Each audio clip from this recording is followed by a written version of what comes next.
عام طور سے یہ پروپیگنڈا کیا جاتا ہے پاکستان کے مخالفین کی طرف سے کہ یہاں کچھ نہیں ہوا. ایسا نہیں ہے. الحمدللہ کچھ نہ کچھ پیش رفت ہوئی ہے.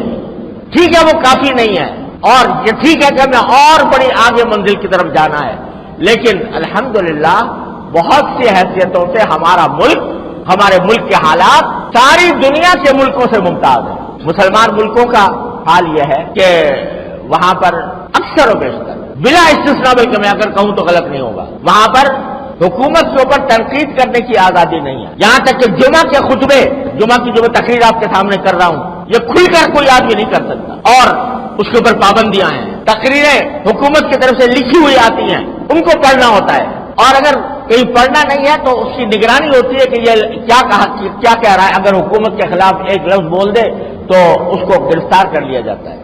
میں اس لیے کہتا ہوں کہ الحمدللہ جتنی مذہبی آزادی اور دینی آزادی ہمارے ملک میں ہے, یہ دنیا کے کسی اسلامی ملک میں نہیں. جتنی مسجدیں الحمدللہ ہمارے ہاں آباد ہیں, سعودی عرب کو چھوڑ کر باقی کسی مسلمان ملک میں اتنی مسجدیں آباد نہیں ملیں گی. جتنے دینی مدارس اور تعلیم گاہیں الحمدللہ ہمارے ہاں ہیں, وہ دنیا کے کسی ملک میں نہیں ہیں.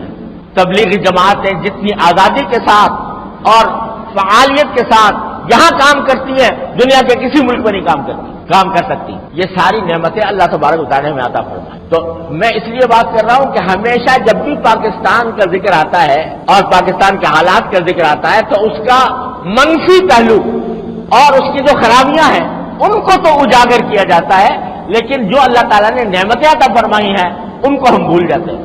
تو اللہ تبارک و تعالیٰ کا شکر ادا کرنا چاہیے کہ اللہ تبارک و تعالیٰ نے ہمیں ایک ایسا ملک عطا فرمایا. جو خرابیاں ہیں ان کے ازالے کے لیے سنجیدہ طریقے پر اللہ تعالیٰ سے مدد مانگ کر ان کو کوششیں جاری رکھنی چاہیے. جو خرابیاں پائی جا رہی ہیں, میں پہلے ہی کہہ چکا ہوں کہ ہیں وہ خرابیاں, اور ان کو دور کرنے کی ضرورت ہے, اس کے لیے جد و جہد کرنے کی ضرورت ہے. لیکن جو اللہ تعالیٰ کی نعمت ہے اس کی ناشکری کر کے, ناقدری کر کے آدمی اگر بیٹھا رہے گا تو قرآن کریم نے فرمایا جو اگر میری نعمت پر تم شکر ادا کرو گے تو میں تمہارے اندر تمہیں اور دوں گا, اور اگر تم نافرمانی کرو گے تو پھر میرا عذاب بھی بڑھتا ہے.